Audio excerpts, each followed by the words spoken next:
Madame, monsieur, bonsoir. Bienvenue pour 20h, le rattrapage sur Noah. Vous en avez l'habitude, chaque semaine, on prend le temps de l'information régionale. Et aujourd'hui, on va beaucoup parler de tourisme, car des Deux-Sèvres aux Pyrénées-Atlantiques et de la Creuse-Hollande, la Nouvelle-Aquitaine est placée première destination touristique estivale. Et nous allons en parler avec un grand témoin, Christelle Chassagne, présidente du comité régional de tourisme de Nouvelle-Aquitaine. Merci de nous rejoindre sur ce plateau. Bonjour. Alors déjà, le comité régional de tourisme de Nouvelle-Aquitaine, quelle est sa mission ?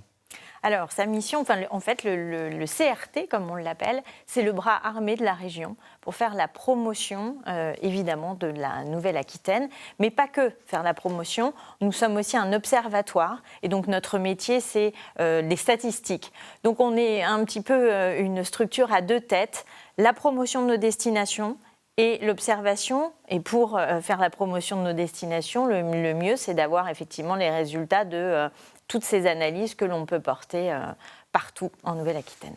D'autant que le secteur du tourisme en Nouvelle-Aquitaine, c'est un poids lourd. C'est un poids lourd, c'est 18 milliards de chiffre d'affaires, c'est 28 millions de touristes, dont 24 millions qui sont français. Donc nous sommes la première destination touristique de France, pour les Français aussi. Avec une problématique, mais on sera amené à en reparler, celle de l'emploi.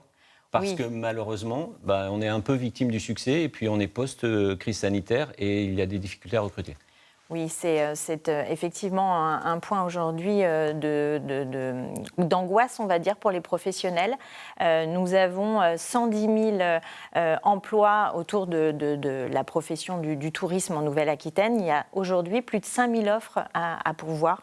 Donc, c'est dire si la situation est compliquée. Justement, on va prendre la direction d'Audange. C'est sur le bassin d'Arcachon où la saison touristique s'annonce plutôt prometteuse, à condition donc d'avoir du personnel. Malgré des salaires en hausse, il fait défaut dans le secteur de l'hôtellerie et de la restauration, au point que certains établissements doivent même fermer leurs portes. Sur ce port typique du bassin d'Arcachon, ce restaurateur s'est résigné il y a quelques jours. Obligé de fermer, j'ai pas de personnel. Ça fait maintenant un petit mois que j'essaye de recruter et je trouve personne. C'est un crève-cœur, oui, effectivement. Parce qu'aujourd'hui, il fait beau, les clients sont là. Je me demandais pourquoi elle n'était pas ouverte. En effet, il n'y a personne qui veut travailler. C'est grave. Pour pouvoir se remettre au fourneau, Alexis Dumay doit recruter 6 personnes. Je regarde si j'ai des candidatures. Réseaux sociaux, affiches. Avec sa mère, il tente par tous les moyens de constituer une équipe pour son restaurant. Une institution que Geneviève a créée en 1974. Faute de personnel, elle a même été mise à contribution à 79 ans. Oh, m'en parlez pas. Bon, les crêpes, ça c'est ma spécialité, ça va, je peux les faire. Je fais la vaisselle, je fais la plonge, et puis ça me... Et derrière le comptoir, à préparer les boissons. En France, entre 200 000 et 300 000 offres d'emploi ne sont pas pourvues dans la restauration. T'en es où cette année pour le recrutement ? Alors pour le recrutement cette année, écoute, à part un serveur qui me manque, au niveau des cuisines, c'est bon. Un confrère plus chanceux qui a investi pour attirer les saisonniers. Cet hiver, j'ai acheté un mobil-home dans un camping, et puis voilà, et puis je loge comme ça au moins 2 personnes. Impossible pour Alexis de loger ses futurs recrues. À l'aube de la saison estivale, il est prêt à accepter tous les profils, même les moins expérimentés.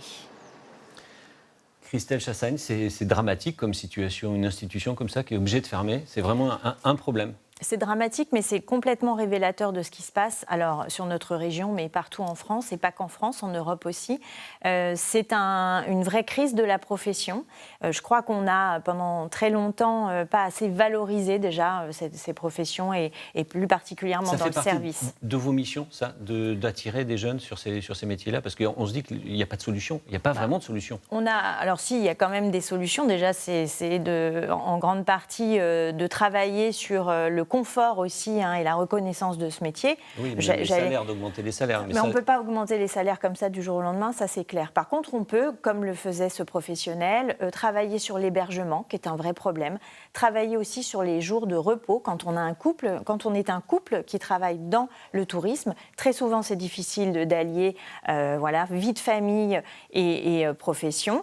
Donc, il faut aussi qu'on soit conscient que pendant des années, on n'a pas fait attention à ça. Donc, on paye ça. Et puis, la crise sanitaire a fait perdre beaucoup de professionnels qui ont changé de métier. Et qui ont découvert autre chose. Il y a aussi une problématique, notamment sur le littoral, c'est que le prix des logements explose et qu'il est quand même très difficile de trouver des lieux d'hébergement. Oui, alors exactement, ça c'est un vrai problème. Donc beaucoup de communes aussi se sont portées sur ces problématiques. Je sais qu'Alain Rousset, à la région, et notamment sur l'aspect développement économique et sur la formation et sur les lycées, s'est posé la question et travaille pour voir quelles solutions aussi on peut apporter d'abord aux communes et puis aussi aux professionnels pour les aider à héberger leurs saisonniers.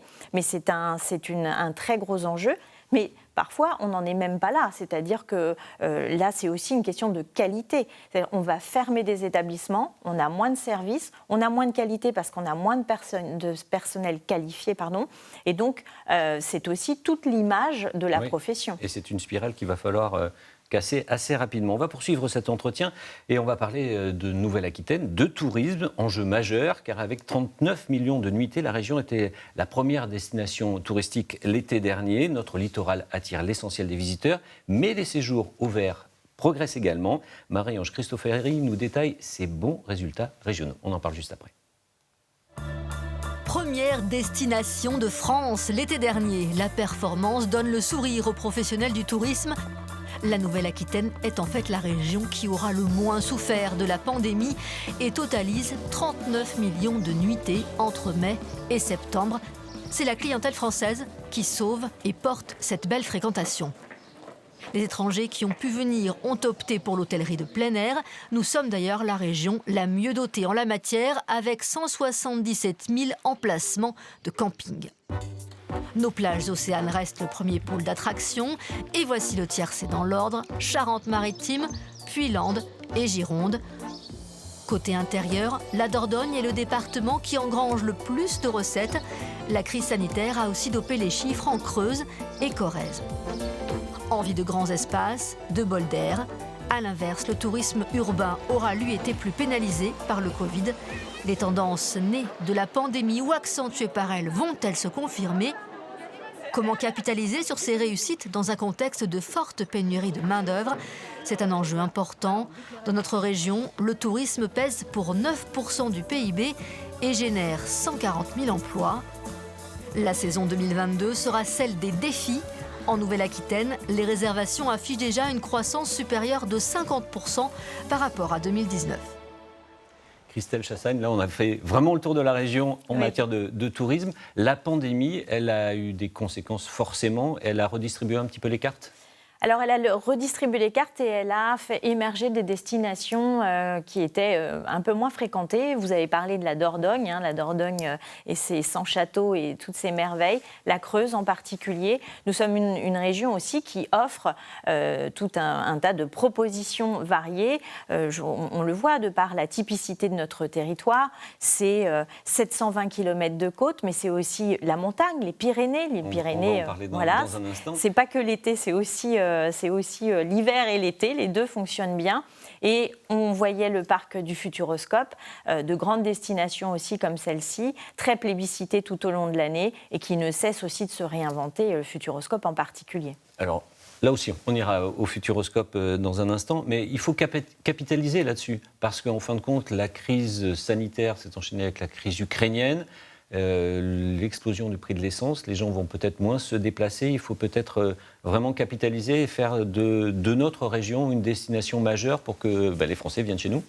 Oui, alors pour capitaliser, on a beaucoup d'atouts, je vous le disais tout à l'heure. D'abord, une géographie et une très grande région, donc proposer aussi tout un tas d'activités différentes, du sport à l'œnotourisme, en passant par la thalasso, en passant par, encore une fois, du farniente, parce que les Français, ce qu'ils veulent en vacances, c'est se reposer, bien manger, passer du bon temps. Donc, comment on capitalise ? Eh bien, on va faire la promotion régulièrement, évidemment, de nos destinations et de nos petites pépites sur des salons en France, mais aussi sur les marchés de proximité en Europe.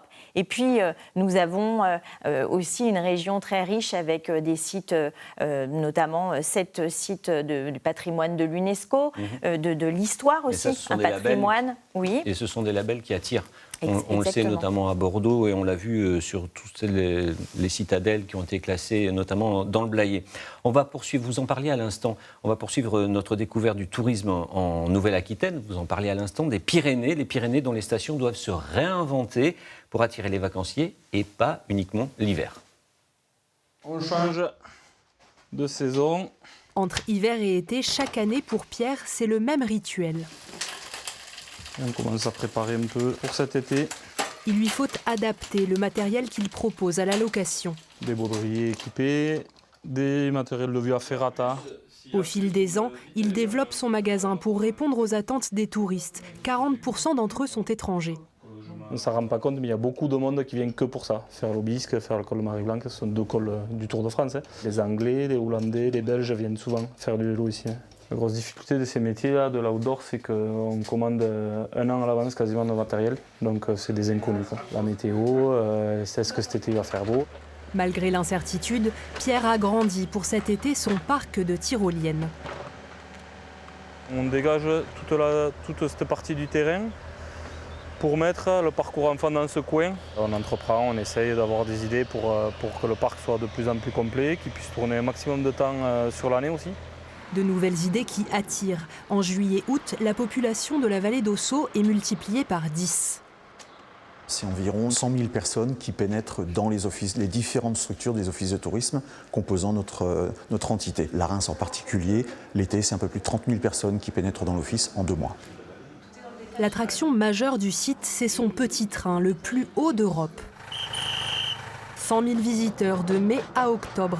Avant la reprise de son service, il faut le remettre en marche. Mais là encore, le temps décide de tout. Comme vous pouvez ne pas le voir aujourd'hui, derrière nous, c'est le haut du télécabine et le départ du petit train. Comme nous sommes tributaires de la météo, aujourd'hui on ne peut pas pratiquer le déneigement. L'autorail attire une manne touristique toujours en quête de nouvelles sensations. On a un petit projet sur le plan d'eau qui se trouve devant nous. On a besoin de diversifier nos activités, proposer un panel complet afin que le site touristique soit de plus en plus attractif et que la vallée d'Ossau finalement soit une destination choisie par les visiteurs. Des visiteurs charmés par le domaine et ses pistes de ski l'hiver, de plus en plus conquis par le charme estival de la station et ses nombreuses activités. 20h, le rattrapage se poursuit. On parle de tourisme avec vous, Christelle Chassagne. La montagne, on vient de voir l'exemple. Attirer des touristes étrangers à venir à la montagne, c'est un sacré pari quand même à relever, non ? Oui, c'est un sacré pari, mais ça fait partie aussi des grands enjeux de la région, de s'inscrire dans une région, première région touristique durable.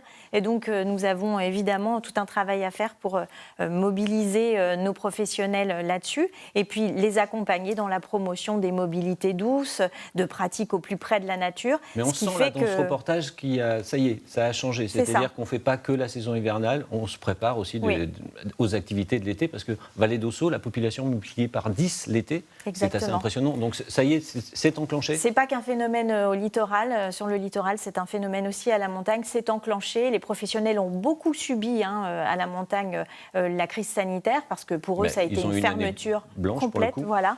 Donc là, on a effectivement vraiment des destinations qui sont très plébiscitées parce qu'il y a du sport, parce qu'il y a de la nature, parce que, je le disais tout à l'heure, l'écologie est au cœur de nos enjeux et faire du tourisme durable, c'est écologique, économique et social. Et tout ça, c'est possible aussi de le mettre en place à la montagne. Et on diversifie la proposition touristique, c'est ça ?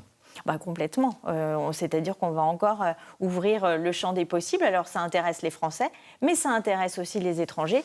Et pourquoi pas autour de fans comme sur le Tour de France, comme sur d'autres pratiques qui rassemblent aussi et qui ramènent des touristes étrangers qu'on a un petit peu attendus sur nos destinations.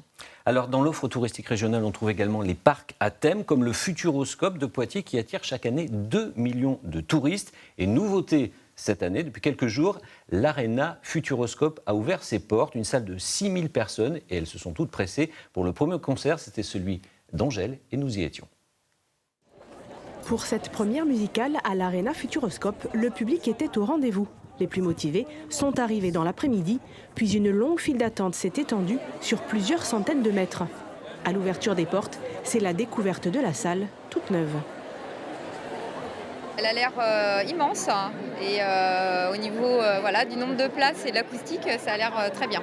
On espère que ça va attirer quand même pas mal d'artistes à quand même plus grand potentiel à venir à Poitiers. Ça manquait un petit peu avant ?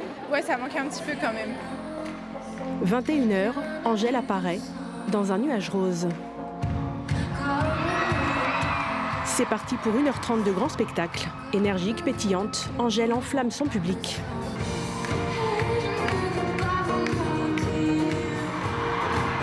La salle de l'Arena se montre à la hauteur de l'univers pop et coloré de la jeune Belge. Les danseurs et les musiciens s'accordent pour sublimer cette première soirée à Poitiers.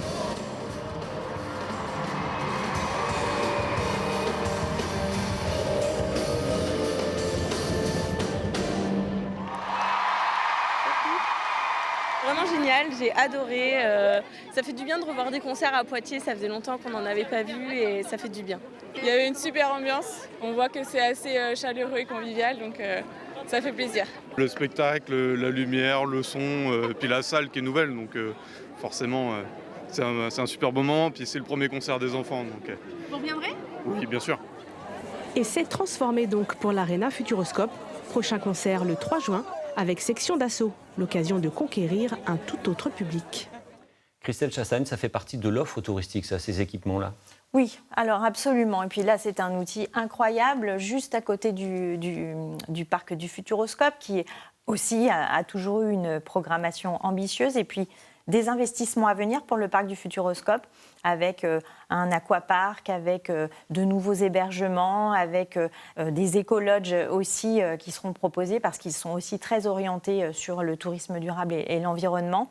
Ces équipements font partie de l'attractivité du territoire. 2 millions de touristes chaque année au Futuroscope. Oui, c'est énorme. C'est une destination sur laquelle, d'ailleurs, j'aimerais beaucoup que la SNCF nous entende et favorise l'arrivée des trains sur les bonnes plages horaires. Ce serait formidable parce que ça nous permettrait d'avoir moins de véhicules aussi à parquer. Le message est passé. Oui, c'était important. Mais tout ça pour dire que, oui, le territoire est équipé comme ça d'outils incroyables qui nous permettent aussi d'augmenter les propositions.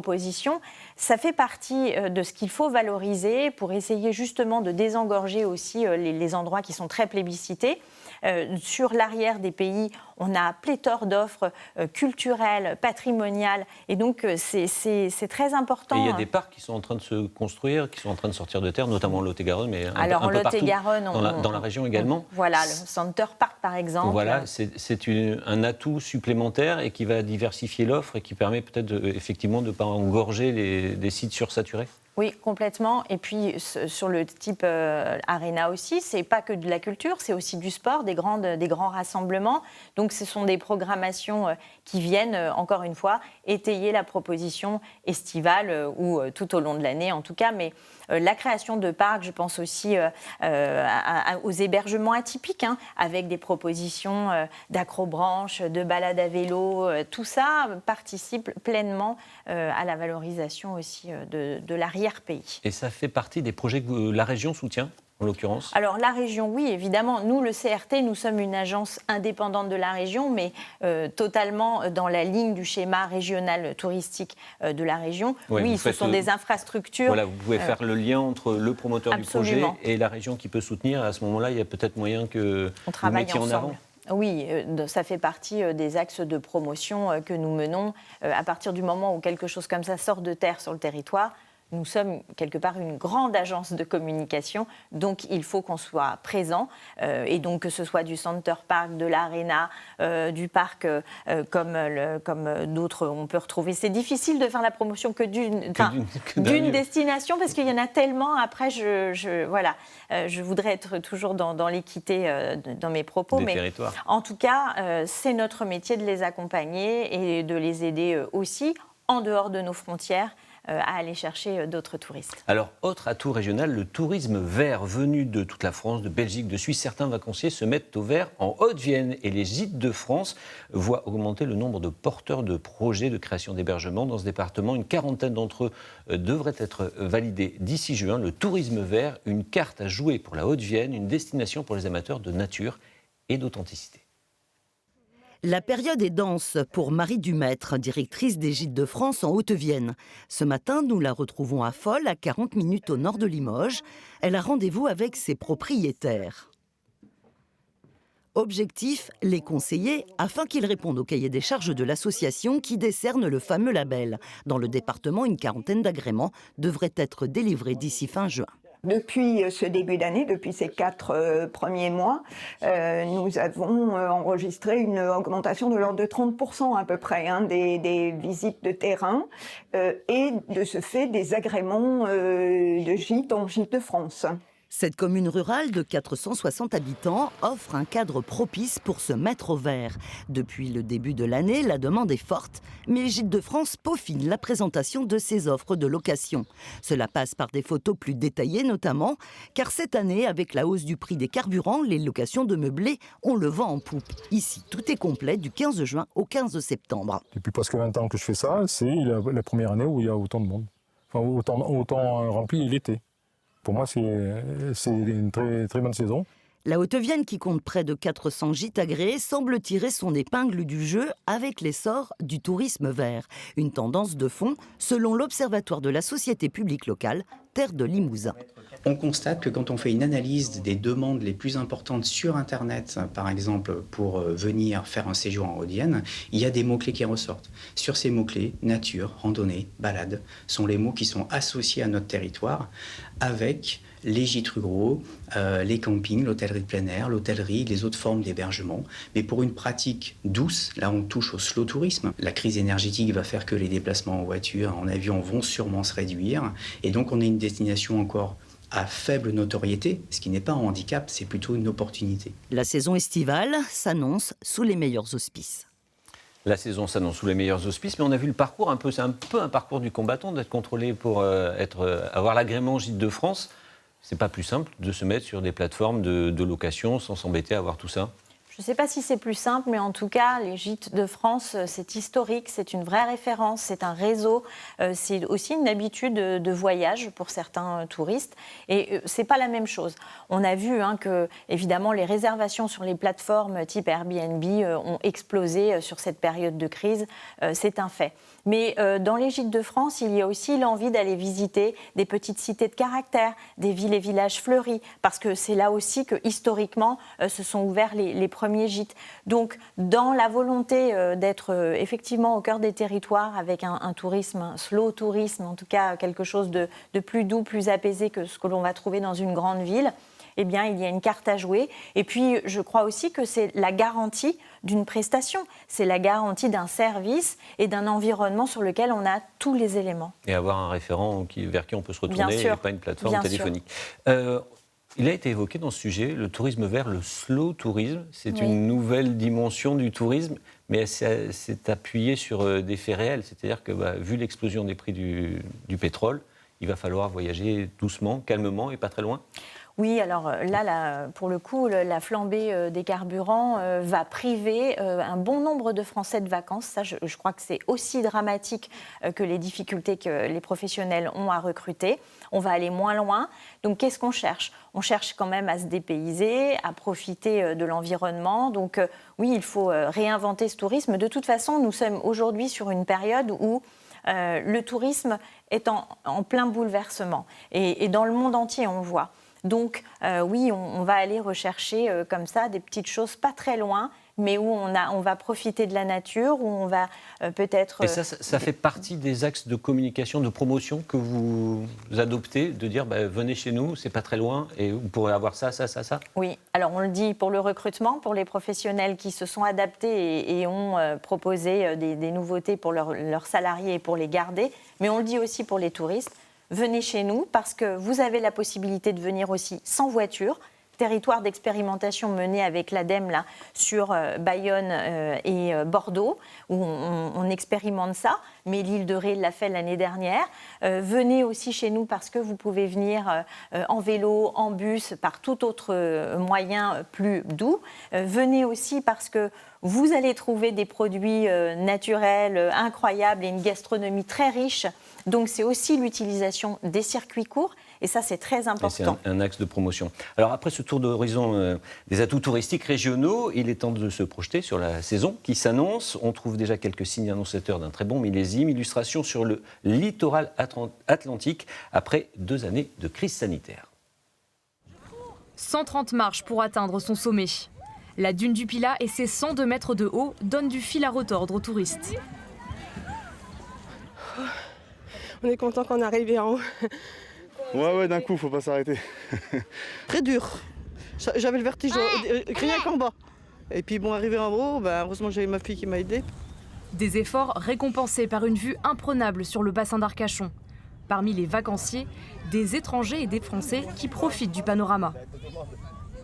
Magnifique, ça a été une immense émotion. Gravir cette dune et trouver un paysage complètement différent. J'aime bien sauter, faire des roulades et nager dans le sable. À quelques kilomètres de là, sur la côte landaise, d'autres voyageurs profitent du littoral. Dans ce restaurant de Biscarrosse, les clients sont bien là, même si le thermomètre ne décolle pas. S'il fait beau, on va faire une centaine de couverts. Quand il fait mauvais, une cinquantaine, mais c'est pas encore lancé la saison.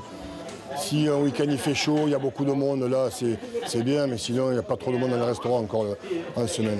En revanche, cet hôtelier habitué à une clientèle d'affaires croule déjà sous les demandes de touristes. Alors pour aujourd'hui, donc il va nous rester juste 2 chambres. Et bien vous voyez, le téléphone sonne, donc ça veut aussi dire que c'est sûrement une réservation qui arrive. 95% des chambres sont occupées pendant ces vacances. Pâques, c'est un élément qui est très marqueur pour nous. Ça signifie aussi le début de la saison, donc tout réouvre. C'est une période qui ressemble beaucoup à ce que l'on peut vivre au 15 août, avec moins de monde quand même et moins de population. En attendant le retour du soleil, certains admirent l'océan. Les surfeurs, eux, profitent déjà des joies de la glisse. Christelle Chassagne, l'été s'annonce comment dans la région ? Magnifique, dans la plus belle région de l'univers. Comment voulez-vous que ça se passe autrement ? En termes de réservation ? Alors, on a aujourd'hui 7 professionnels sur 10 qui s'estiment satisfaits des réservations. On est à peu près effectivement sur cette base, mais l'angoisse, c'est sur la capacité à accueillir. Voilà. D'une part, et puis la météo aussi quand même, parce que c'est une donnée importante. On vient en vacances dans la région, mais s'il pleut... Oui, alors bon, s'il pleut, on a plein d'autres choses à faire. Donc oui, c'est pas la même proposition forcément, mais c'est pas ce qui inquiète nos professionnels. Là aujourd'hui, tous les clignotants sont plutôt au vert et tout s'annonce plutôt joyeux. Encore une fois, il faudra voir, je le disais tout à l'heure, l'augmentation du carburant va aussi ralentir les envies d'ailleurs. Et donc, on va raccourcir les distances aussi pour ces congés. Bon, il n'y a pas de chèque vacances cet été, donc je crois encore une fois que beaucoup de Français vont se priver. Mais ceux qui sont là, on le sait aussi, consomment beaucoup plus, vont plus aller au restaurant. On sait aussi que les changements de comportement pour les réservations, c'est clair, c'est la dernière minute aussi aujourd'hui. Donc, c'est difficile aussi pour les professionnels parfois d'anticiper. Mais encore une fois, du littoral au cœur de ville, pour le moment, les voyants sont au vert. Alors avant de se quitter, un petit coup d'œil sur l'image de la semaine. Christelle Chassagne, présidente du comité régional de tourisme de Nouvelle-Aquitaine, vous avez accepté de répondre à une question qui n'est pas très facile. Je vous ai demandé quel était, selon vous, l'endroit le plus beau de la région, votre endroit préféré, votre coup de cœur. Et vous m'avez dit, la Côte Sauvage, le phare de la Coubre. Voilà, c'est ça. Où et pourquoi ? Alors, c'est où ? Alors ça, c'est vraiment c'est mon endroit. C'est à côté donc, de Ronces-les-Bains. Ronces, mon amour, comme on dit chez nous. Et c'est à côté de la Tremblade, Charente-Maritime. Et c'est le phare où mon papa montait déjà quand il était petit. Il le fait encore aujourd'hui. Il est magnifique. Il est au cœur de la Côte Sauvage, avec des pistes cyclables à perte de vue, un océan de fou pour surfer, avec des spots incroyables. Donc voilà. C'est pour ça que j'aime ce coin. Vous l'avez très bien vendu en tout cas. Voilà, c'est la fin de 20h le rattrapage. On vous donne rendez-vous la semaine prochaine sur Noa, même heure, même chaîne, pour prendre le temps de l'information régionale. Merci de nous avoir suivis. N'hésitez pas à consulter nos sites internet et pour avoir l'information et l'actualité de Nouvelle-Aquitaine. Passez une très belle soirée sur Noa.